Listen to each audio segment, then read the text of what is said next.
Gyvūnų regėjimas yra svarbi jų gyvenimo kokybės dalis.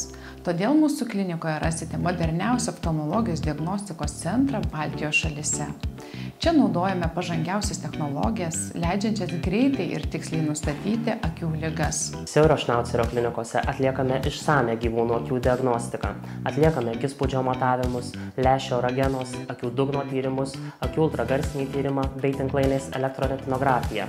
Ir dar daugelį kitų. Tai leidžia mums laiku diagnozuoti ragenos, lęšio ar tinklainės patologijas, tokias kaip glaukomos, kataraktos, tinklainės atrofija bei kitas regėjimą bloginančias būkles. Viena dažniausių problemų, su kuria susiduria dažniausiai vyresnio amžiaus augintiniai, yra katarakta, kuri gali sukelti apakimą. Mūsų klinikoje atliekamos pažangios kataraktos operacijos, suteikiančios augintiniams galimybę vėl matyti. Taip pat atliekame ir tokias akių mikrochirurgijos operacijas kaip ragenos opų, glaukomos ir kitas. Klinikos gydytojai oftalmologai rūpinasi, kad kiekvienas mūsų pacientas gautų geriausią akių priežiūrą ir išsaugotų regėjimo džiaugsmą kuo ilgiau.